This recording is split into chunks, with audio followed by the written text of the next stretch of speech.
All right, so you're done with your MLA format adjustments to your file. I will be looking at the MLA I went over in the video and double check to make sure that you made those changes in your file.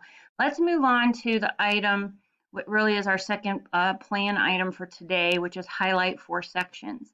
What would really help you at this point is for you to make a decision about whether you want to use the video to rewind and listen to the instructions again if you need to, or taking some notes right now. Taking some notes about what you need to do would allow you to finish the recording and complete your tasks. So I am giving you a recommendation to just watch through the video and take notes about what needs to be done, or as I've instructed from the beginning of the video, using the video and pausing it where you need to get your work done. Okay, so giving you a choice because I know this video instruction, even when it's a live Zoom, is tiring for all of us because of the screen time that we are accumulating every time we're sitting in front of a computer to do these things we used to do face to face. Glad to give you some options there. All right, so you're going to highlight 4 sections in your essay, and this should remind you of last week that you were highlighting some font in your essay to show me where narration and description is and where you thought things could be revised. And this week you're going to show me some stuff, similar stuff, but also some new things. This week, instead of changing the color of your font, I'd like you to use a highlighting tool. So I'm going to give you the instructions, and then I'm going to show you how I would do this to my own draft that you've already seen, and then you can go ahead and go do that.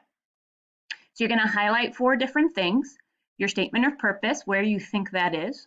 Remember, we talked about statement of purpose 2 weeks ago. I told you that it's similar to a thesis statement, but it's also different than a thesis statement. And we talked about an example one in that Peter Orner essay. So you're going to try to show me yours by highlighting it in one color. And a second color, you're going to show me where your best and weakest narration is. And I encourage you to show me at least one example of your best narration, one example of your weakest, but you can show more in a second color. A third color, your best and weakest description. So again, at least one great descriptive passage, one that still needs some work, and a third color. And then the fourth color will be something in your conclusion. And I didn't identify what in your conclusion because lots of people have struggles with conclusions, and I'm curious about what your opinion of your conclusion is. So you're going to highlight something in it. In addition to highlighting these 4 sections, you'll also be creating a color code key so that I know what each of the colors represents. I anticipate using yellow for statement of purpose, pink for narration, blue for description, and green for the conclusion. You can use the same color code key or a different one. Just let me know what the colors mean, what you're highlighting with the specific color. So a color code key will take you a couple of seconds to type out at the top or bottom of your file. And then the last and most important thing is that you're going to add comments by including some comments inside parentheses so that I know what you want me to know about what you're highlighting. What you want me to know about your highlighting is for statement of purpose. Do you like it? Do you not like it? Do you think it's strong? Do you not think it's strong? Explain to me what your perception of your statement of purpose is. For best and weakest narration, why? Please don't just answer because you told me I had to highlight my best and weakest narration. That doesn't give me any insight into your writing and how you feel about it and what you think about it. And I need to know those things to be a fair evaluator of your work. So giving me these comments, really, really important. Why are these the best and weakest description areas? And what do you want me to know about your conclusion? This is probably the most important one because I haven't identified for you exactly what you're highlighting. So I'll really need for you to explain what you recognize about your conclusion that you're highlighting and want me to know about. All right, so let me show you how this works. This should be really fast because, you know, I've given you the instructions. You're going to highlight for 4 things. So I'm going to pretend I'm not even paying attention. I'm just doing this quickly. So I'm going to use yellow for my statement of purpose. I'll add a comment just after my comment here. So it's in parentheses, so I know that it's separate from the essay. Okay, I'm just choosing random spots just so I can be fast. I'll do, I said green for best and worst narration. Okay, so green, you know, whatever, just random spots, but one for each, right? One best narration, one worst narration or weakest narration, one best description, one weakest description. Okay, and then go to my conclusion, which I think is a reflection. So I'm going to go up here a little bit. You know, this is the part of my conclusion that I'm highlighting. So let me do that one in pink. Okay, and so in each section, then again, for each thing that's highlighted, I need a comment. Comment in parentheses. It's a hard word to type. I hope I typed it right. Comment in parentheses. So I know what I'm supposed to think about this section that you've highlighted. So you can tell me what you think so that you're directing my thinking a little bit about this particular part. Comment. So comment for each one. I think you're getting the gist there. I think what I'll do is put my color code key at the bottom. I'll put it above my works cited. Color code key, yellow statement of purpose. I think you're getting what I'm doing here. You just make a list. You don't even have to put the colors. Doesn't matter to me. Green, best and weakest narration. Blue, description. Can't type right now, but who cares? Best and weakest. Doesn't have to be perfect. Just get me the quick notes. It's taking a matter of seconds. And the last one was pink for something about the conclusion. Cool. If you're ready to do that, go ahead and pause the video so that you can do all of those things. I don't really expect that it should take you any longer than 15 to 20 minutes. It might take you longer if you decide for it to or need it to. But go ahead and pause the video and I'll see you back in a little bit when you get that done. All right, and so now you're back because you've done all of your highlighting, you've done all of your commenting, you've done inside parentheses, I should say, and you've added the color code key. So now what we're going to do is we're going to save our file in PDF, and this works differently in Google Docs. I'm going to go to File, Download, and I'm going to save it as a PDF. And it's going to save a version of this draft in my Google Drive as a PDF. So when I go to upload it, I'll have two files called All the Glass Houses Draft 1. Oh, and it did add to my PDF program. So you see it just came up and all my highlighting stuff and everything is in PDF. But I'll have two versions of that file is what I was saying. I may bring up a Microsoft Word document. I was working on a few different documents this week at work. So I'll just open one. To do a file, save as Adobe. That's the same as a PDF, so that's how you would do it in Microsoft Word, or you can go to Save As, choose your folder, wherever you're saving it, like My Documents or whatever, and you can also choose it here, and PDF is usually, I skipped it, it's right there, so you can do it from here as well. But I usually just use the Save as PDF kind of shortcut right there. And then I don't have a way to show you Pages. I just remembered the Apple word processing program is called Pages, but to change a Pages document to PDF, you're going to go, I believe, to File, and then there's a command for Export, and Export will allow you to choose RTF, Word, or PDF. And so that's how you'll save your file as a PDF. All right, so if you would like to, pause the video and save your file as a PDF. If you need to, Google search, how do I change my document to a PDF to get some instructions. Go ahead and pause and save your file as a PDF and then come back and we will upload the file.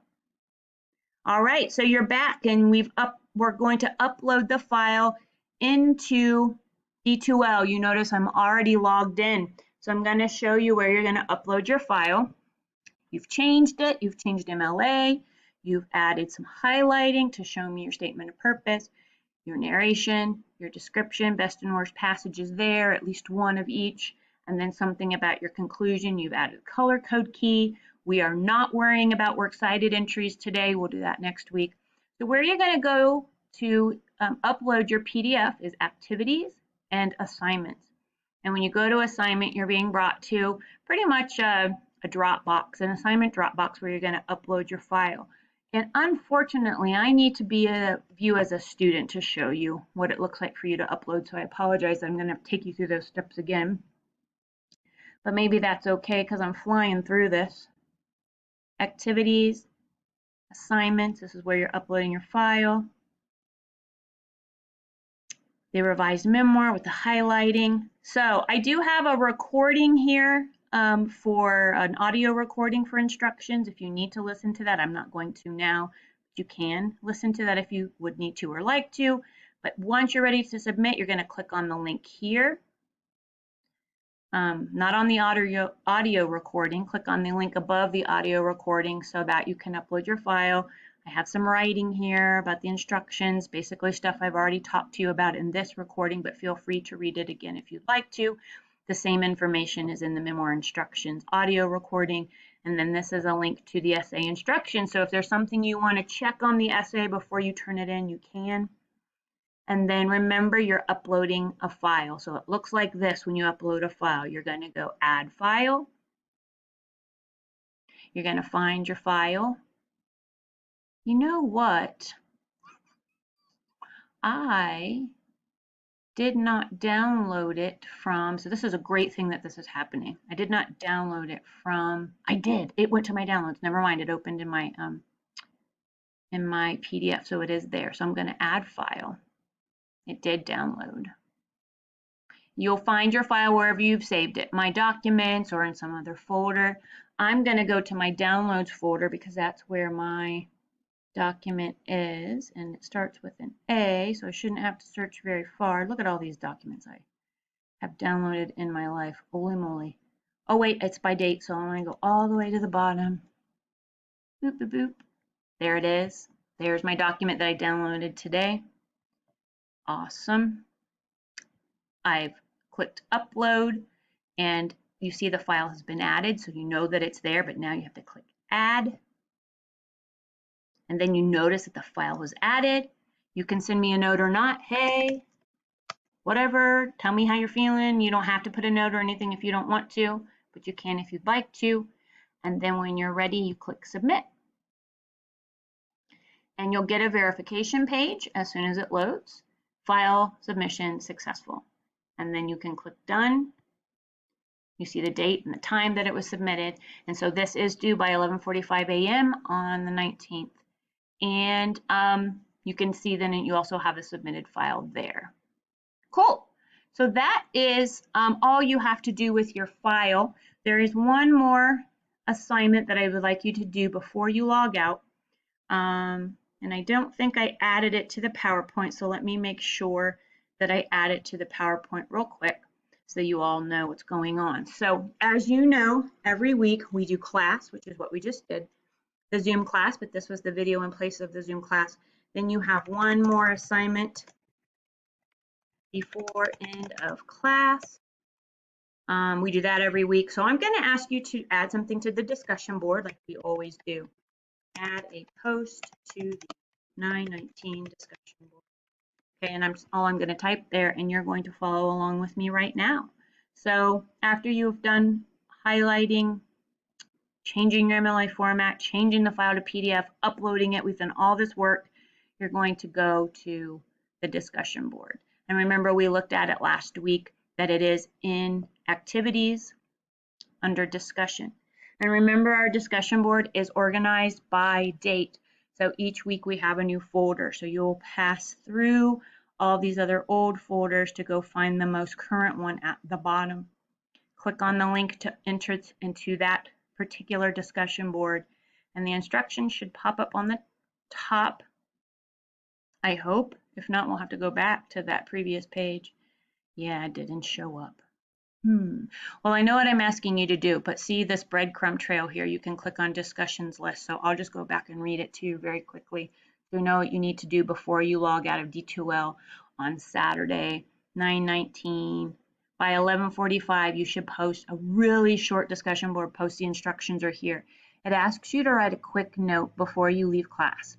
By 11:45, tell me 2 things, in your opinion, kind of 4 things, but 2 overall things. What are the 2 top strengths of the writing in your memoir?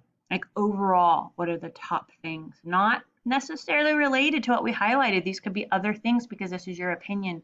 What you like best about your memoir, 2 top strengths. and then also identify 2 of what are for you your most obvious weaknesses. And I phrased the questions this way because I want you to think about it from your perspective.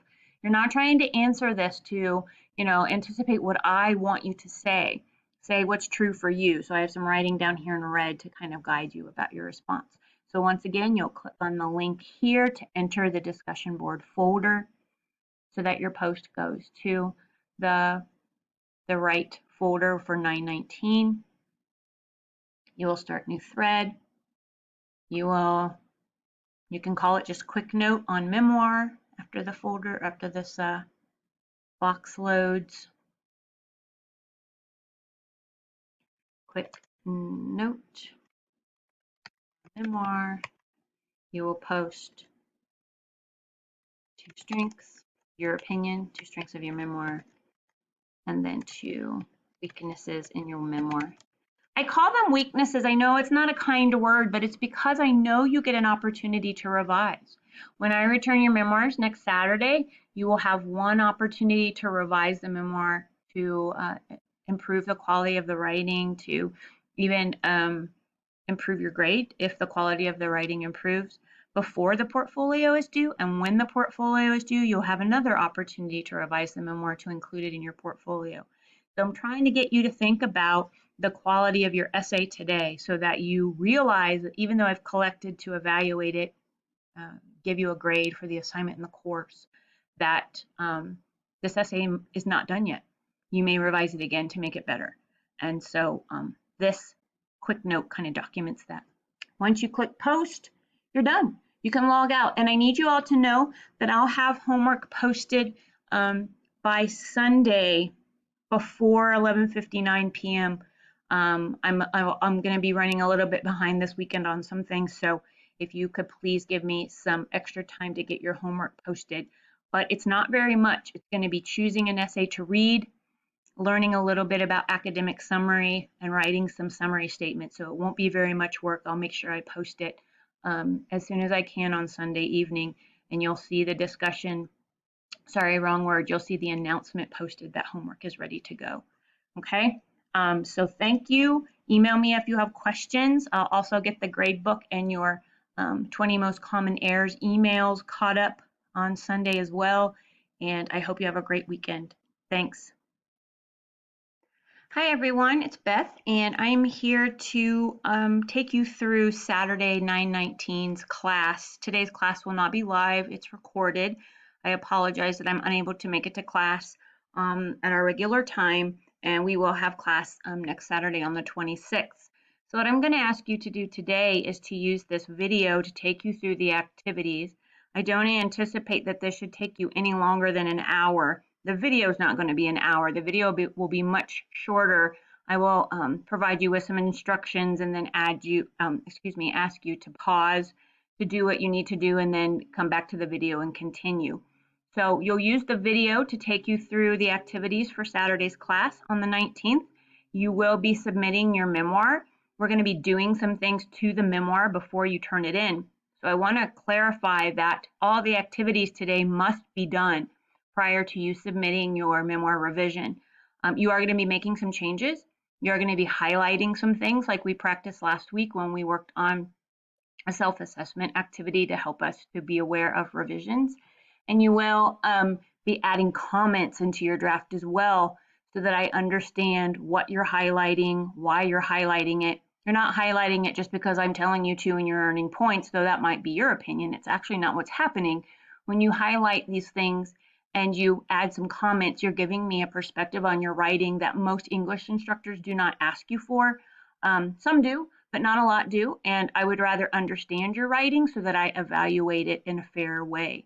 So you are making changes to your file before you submit the file. I want to be clear about that. And you'll be using this video to help you to learn about what those changes to the file are. So I kind of just went over what we're doing in class. Just very quickly say it again, no live Zoom today. Yes, use this video in its place. We will Zoom again next Saturday. I promise, promise, promise. You're going to be highlighting your memoir and adding some comments to the file. I forgot to add that we will also work on MLA format a little bit today, even though I don't like teaching it. I do have to cover the material and remind you that you need to know how to submit your papers according to instructor assignment requirements. And things that I submit in the professional world have format requirements that I must meet. So this is a good practice for professional life, even if it's an annoying practice. So we'll do MLA, we'll do some highlighting for things in your draft. We'll do some more practice with metacognition comments. You're going to be practicing submitting your file today, saving your file in PDF format. I said this already, but I'll say it again. You'll practice with the assignments tool in D2L. So you'll be practicing uploading a file the same way you do when you attach documents to emails. It's the same kind of function, same kind of process. And then you're using this video. It's really important to use this video today. All right, so I have no intention of making this video long. I just need to make sure you know what you're doing. So I'm going to show you some things, use this PowerPoint, and then when I ask you to do the work, you should pause the video and then start the video again to finish it so that you know what the next step is that you have to do. I don't want you to watch all of it and then try to do all of it. Use the video to kind of guide you through this process. That would work best for you. All right, let's talk about MLA. I have already opened a file. This is an essay I've written in the past. I'm pretending that it's my memoir for now. I mean, it's in a memoir style for sure. And I just want to go over some MLA requirements. Some things are here, some things are not here. So I'm going to go through this very quickly. It would be a great idea if I do this too fast that you go back and watch it again. Notice that I am using my Google Docs. Microsoft Word functionality is pretty much the same. And even trying to remember the Apple program, I'm forgetting the name of it, but if you're using the Apple word processing program, it functions the same way as well. You just have to know where to go find where your features are, where you can add these things. So I'm going to show you a few things and then show you how to do a few things as well. So this is called the heading. It requires your first and last name, the name of your course. I also usually include the name of the assignment, your instructor's name, and then the date. Notice the format of the date, no commas. The numbers have the month in the middle. Notice it's in the left corner, upper hand corner. I can't speak apparently. Title is in the middle and centered. And then my epigraph. Your epigraph should look like this, y'all. This needs to be in italics, no quotation marks. I know you're used to putting quotation marks around quotes, but in this case you are not because it's working at the beginning of your piece and it's not embedded in the paragraphs. So it should look like this. I'm going to say it again, italics, no quotation marks. And then notice that I have the author's name here, and I happen to include the name of the novel that this epigraph comes from. That's not required. You could just have the author's name. That would be fine. You notice there's a space between my title, space between my epigraph and the beginning of the essay. And then the first line of each paragraph should be indented. So I'm just going to go see, yeah, every new paragraph is indented. These are some long paragraphs. Here's a shorter one. Okay, so all new paragraphs should be indented and the lines are double spaced. Let's talk about the header. I think I should be able to, nope, it didn't do it. It took me to the end. I want to insert a header. If you're in Microsoft Word, you should be able to double click the top of your page and get into your header. So usually to insert a header, you saw what I did and I inserted the header. And now I'm going to insert page number and I want it the top upper right. But it didn't take it to the right, it took it to the left. So I can probably tab it over. Yeah, I think there. And then your header in MLA is your, why did it do that? Let's track this again. I bet I have to put this in there. No, I'm messing up. This doesn't happen when I use Microsoft Word. Let's try again. I'm going to check my header. So these kinds of little problems happen. Perfection is not really a cool thing in life, so it's okay that I'm having these errors. Yeah, let's do this. And it's not letting me. So in Microsoft Word, it usually lets me insert my last name. That's the MLA format that you should have. Last name and then the page number on each page. Let me see, header format. Let me see if this helps me. I haven't done a header in Google Docs ever. So I'm going to leave it messed up, but you know, let me see if I take the page number out and just type manually if that works. So just doing some troubleshooting here. Not a big deal. Your header consists of your last name and the page number. I didn't like my number of, I'm going to do it like that. So the problem with me typing the 1 is that it's going to say Wheeler 1 on each page, and it should say Wheeler 2 on that, and that's why the formatting of that 1, I'm wondering if it will let me do it like this. Page number, it's probably going to take my name away. Oh, it didn't. It worked. There's the 2.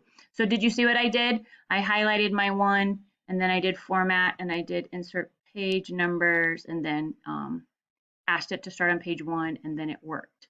So now when I leave the header, it will have Wheeler 1, Wheeler 2, Wheeler 3. So, you know, I guess the purpose of the header is just that it identifies your paper in case I were to throw them up in the air and all the pages fell, and I would still know whose paper it is and what page it is and all of that. I don't even really know why, except that it's a courtesy to the reader that we know what page we're on. Books are numbered. Essays that are published in books are numbered. So, you know, we're just doing some numbering and reminding of us who the author is. And then the last thing I want to say is 1-inch margins. I'm not going to fix the margins in this document right now, but you can look up how to do that on your own. And then a works cited page will be at the bottom of the page. Technically, your works cited entry should be on a separate page, but if you like saving paper the way I do, feel free to use the last page, and just remember that technically it should be a separate page. I am not going to go over the works cited entry right now. I think we'll do that next week. Everyone will have their graded essays, and we can take some time to go over the works cited entry next week, but you will have one. And the reason you have a works cited page for this essay is because you have that epigraph at the beginning, and you must cite the source on the works cited page. And I know that doesn't align with your practice in the past, that you've had, you know, a quote embedded in a paragraph with an in-text citation and all that stuff that we've learned before. But in this case, I'm showing you a new way to use a passage. I hope that you will consider using epigraphs in a lot of your essay writing throughout college, because it's something that is a really, really nice way of using a source that sort of focuses or frames or identifies a primary concept or idea in the piece that you're writing. So think about the usefulness of this kind of quotation versus the ones you've used in research writing in the past. All right, so I'm going to ask you to pause your video, make all of your MLA changes, and then when you're done, please return to the video and we'll go on to the next step, which is some highlighting.